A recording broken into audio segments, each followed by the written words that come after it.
On the silent corridors of a famous casino in Nevada, a ticking time bomb had been set, accompanied by an extortion plan crafted with meticulous detail. Today, we are going to step into one of the most thrilling and breathless stories in modern history, a place where a single mistake could have triggered an irreversible catastrophe. So fasten your seatbelt as we dive into today's mystery. But first, you'll have incredible luck if you like and subscribe before this video ends.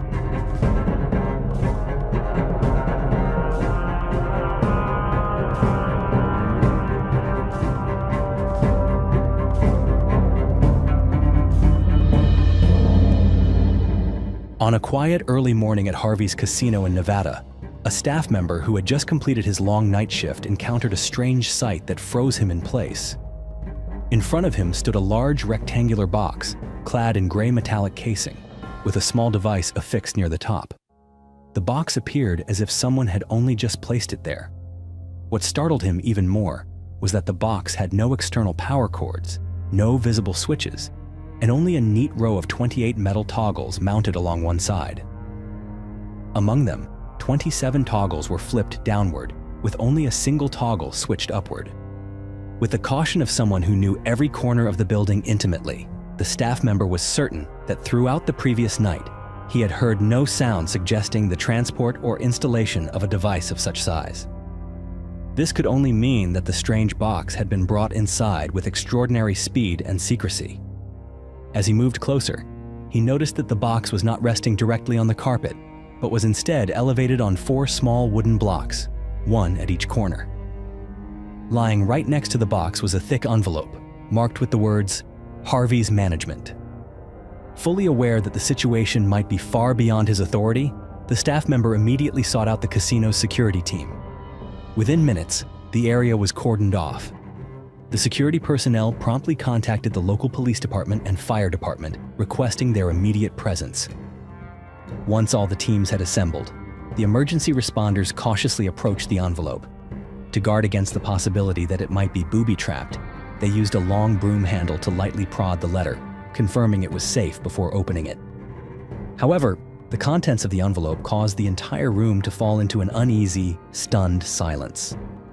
The metallic box before them was, in fact, a highly sophisticated bomb, designed to detonate even at the slightest disturbance. It contained enough TNT to cause devastating damage not only to Harvey's Casino, but also to Harrah's Casino across the street. The person behind the bomb had not merely issued a threat, he had meticulously planned for every conceivable scenario. In the warning letter, he emphasized that any attempt to move or tamper with the bomb would result in an immediate explosion. And in exchange for the lives of everyone present in the building, he demanded a ransom of $3 million, all in used $100 bills. What stood before the rescue teams was no longer just a bomb. It was a deadly trap, crafted by a calculating mind and capable of unleashing catastrophic destruction across the city in a single moment of carelessness. The moment the contents of the letter were revealed, the atmosphere inside Harvey's Casino shifted instantly from stunned disbelief to a state of absolute urgency. The security team and firefighters, though trained to handle dangerous situations, could not help but feel the overwhelming gravity of the potential catastrophe before them. No one dared to make a reckless move. Immediately, the fire department and local police ordered the evacuation of all guests and staff from Harvey's Casino and extended the safety perimeter to the surrounding areas. To prevent any risk of escalation, they also swiftly cut off all gas supplies to the building. At the same time, specialized technical teams, including bomb disposal units and FBI experts, were dispatched to the scene. Faced with a bomb described as impossible to disarm, every action had to be carried out with absolute patience and precision. The specialists knew that even the smallest error in assessing the situation could bring the entire rescue operation to a sudden and catastrophic end. The first step in the inspection process was to determine whether the bomb was truly operational or merely an elaborate bluff. No matter how detailed the letter was, there remained a possibility that it was nothing more than a psychological tactic to extort ransom. To begin, the technical team deployed a range of non-invasive methods. They conducted X-rays of the bomb from multiple angles, carefully reconstructing an image of its internal structure without exerting any physical impact on the device. But they did not stop there. They also carried out acoustic probing, using the most sensitive listening equipment to detect mechanical sounds within the box. In a breathless moment, a technician gently placed the head of a stethoscope against the surface of the bomb, while everyone around held so still it seemed they hardly dared to breathe. For the first few minutes, the silence brought a faint glimmer of hope, that perhaps all the threats were nothing more than an intricately staged hoax.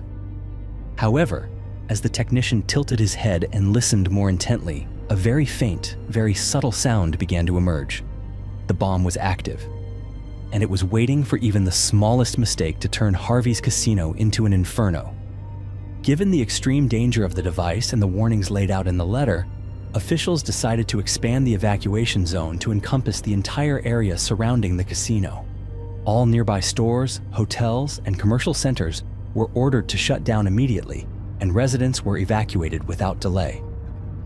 The Nevada National Guard was also mobilized, and from that moment onward, every action proceeded under the worst-case assumption that if the bomb were to detonate, it would not only destroy Harvey's casino, but inflict devastating damage on the surrounding structures as well.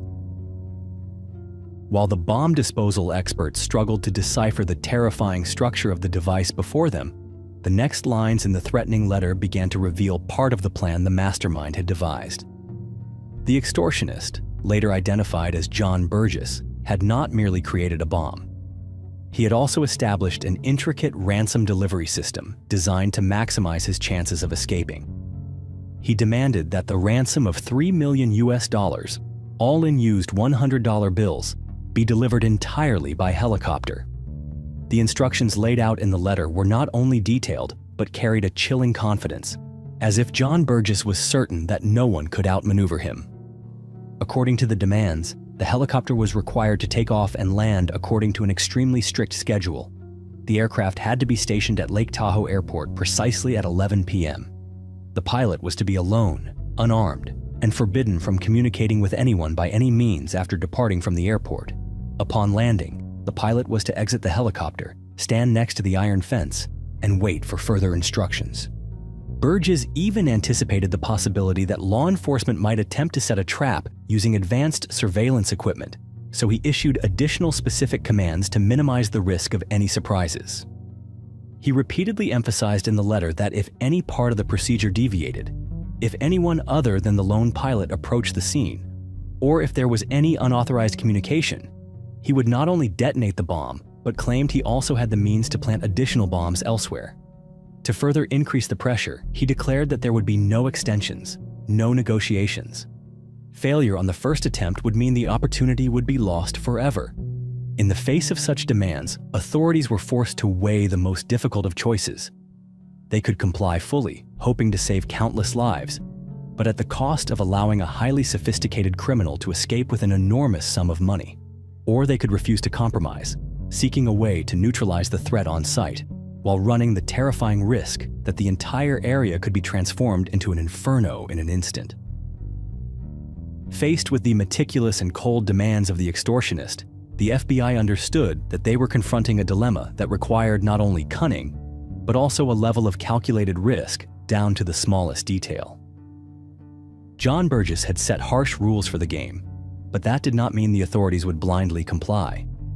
From the earliest hours of the crisis, senior agents quickly formulated a parallel plan to pretend to accept the demands in order to preserve the chance of a rescue, while secretly deploying a strategy to turn the tables. Under the FBI's direction, a specially prepared helicopter was dispatched.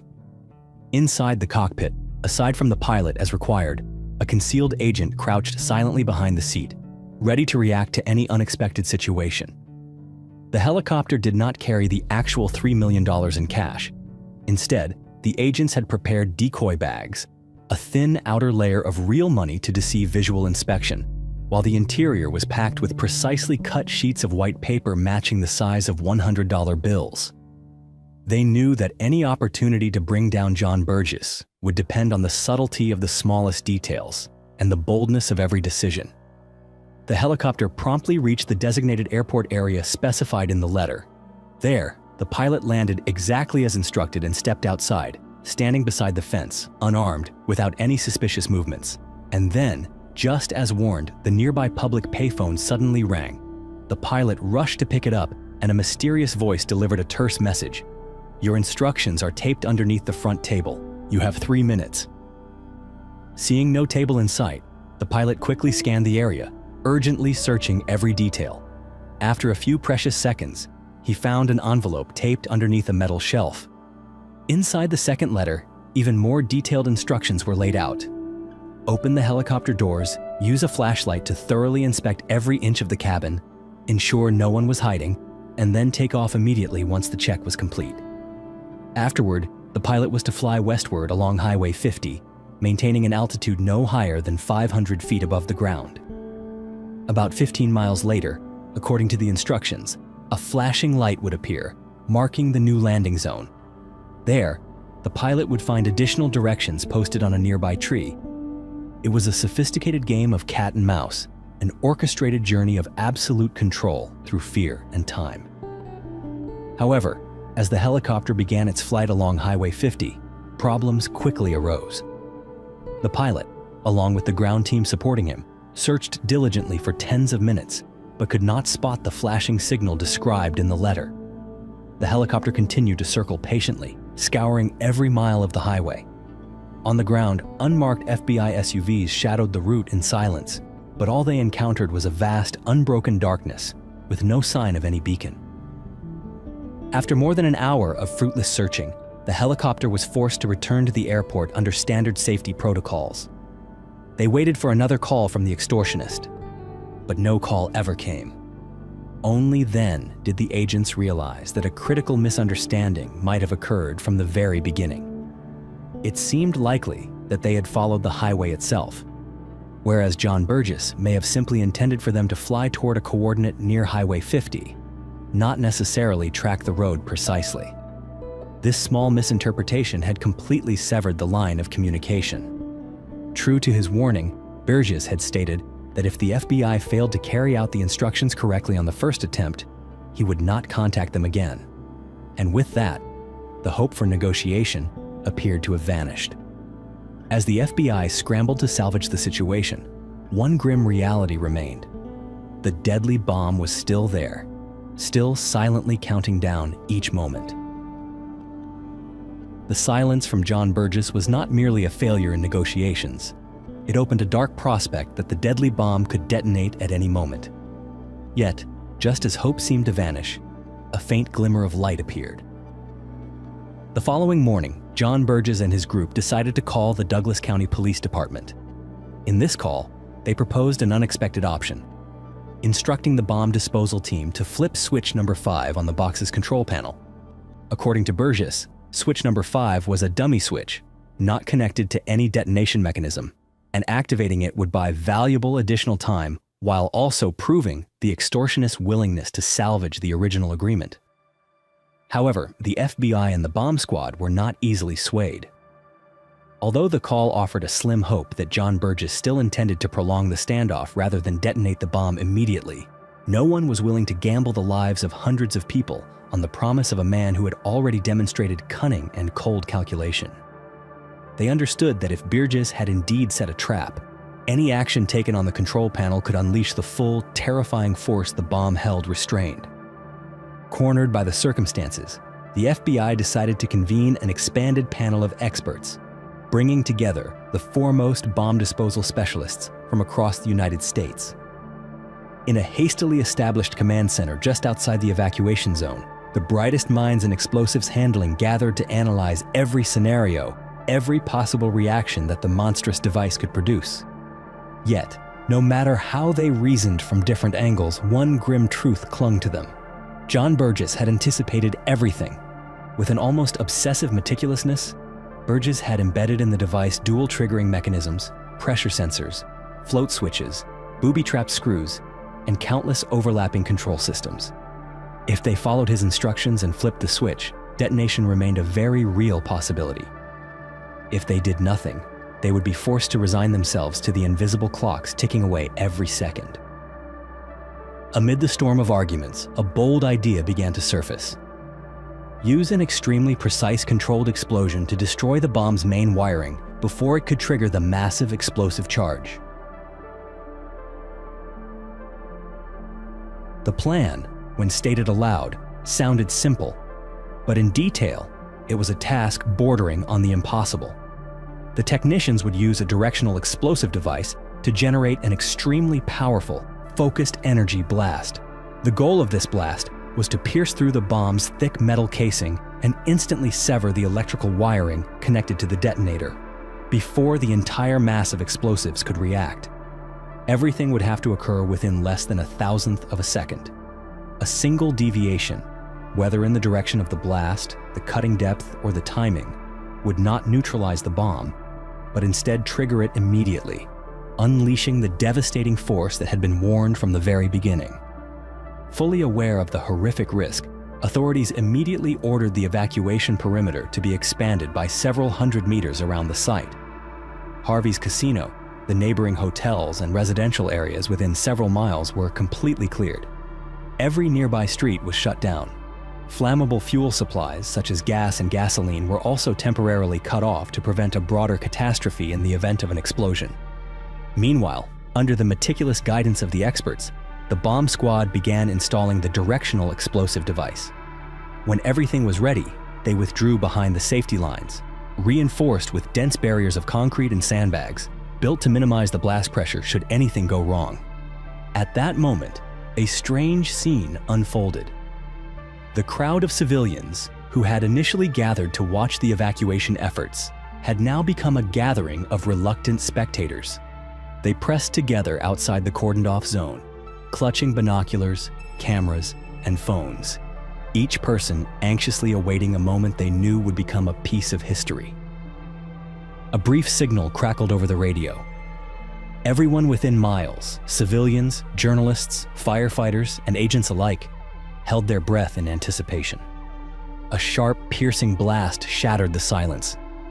In that fleeting instant, it felt as though the entire city lifted off the ground. From a distance, a massive plume of dust rose, enveloping the second floor of Harvey's casino. As the dust began to settle, a gaping crater could be seen, nearly 60 feet across, biting deeply into one side of the building. The structure still stood, but the shattered concrete, twisted steel cables, and the tangled wreckage left little doubt as to the terrifying power the bomb had held. The life or death gamble had succeeded. Although the lower levels of Harvey's casino suffered heavy damage, structural engineers later determined that the building could be repaired, rather than being completely obliterated as the extortionist had so chillingly threatened. As the last clouds of dust lingered in the air and the experts confirmed that the bomb had been completely neutralized, the entire city seemed to heave a massive sigh of relief. But for those leading the operation, the battle was not yet over. One critical question remained unanswered: who had created this nightmare? In the days that followed, a large-scale investigation was launched, spreading from the mountain ranges of Nevada to the smallest backstreets in the area. The FBI, working in coordination with multiple local law enforcement agencies, began to trace the faintest leads to uncover the mastermind behind it all. It did not take long before they uncovered the name John Burgess, a man who was no stranger to Harvey's casino. John Burgess had once been a fairly successful businessman in the landscaping industry, but his life began to unravel when he fell deeply into gambling. Fueled by a blind faith in luck, Burgess burned through his entire fortune and fell into crushing debt. And then, in a moment of desperation, he decided to play one final catastrophic game. What was even more astonishing was the level of detail John Burgess had poured into his extortion plot. He had spent months studying bomb-making techniques, gathering materials, designing intricate sensor systems, and layering redundant safety mechanisms, turning the device into a true technical nightmare for any bomb squad that would have to confront it. After a complex series of investigations involving dozens of witness interrogations and a meticulous review of financial trails, authorities finally closed in on John Burgess and the accomplices involved in the plot. When arrested, John Burgess did not resist. During subsequent interrogations, he admitted to being the mastermind, but also revealed a profound bitterness, as if the world had owed him a chance, and he had merely tried to reclaim it in the only way he believed was left to him. In 1981, John Burgess was convicted on 8 serious criminal charges, including extortion, conspiracy to use an explosive device, and acts of terroristic threat. He received a sentence of 20 years in prison, a severe but widely considered appropriate punishment given the magnitude of the danger he had created. Throughout the remainder of his life behind bars, John Burgess appeared never to express genuine remorse. Those who interviewed him described a man who remained sharp yet unyielding, carrying a deep-seated bitterness over a life that had spiraled beyond his control. And then, in 1996, after serving 14 years of his sentence, John Burgess died of liver cancer in a federal correctional facility, taking with him to the grave all the final secrets of the mad scheme that had nearly engulfed a part of Nevada in fire. If today's story made you pause, even for a moment, to reflect on courage and on the silent individuals who stood at the very edge between life and death, then don't hesitate to share your thoughts in the comments below. And if you'd like to continue joining us on these journeys to uncover untold stories, be sure to subscribe to the channel and turn on notifications. We'll see you again in the next story.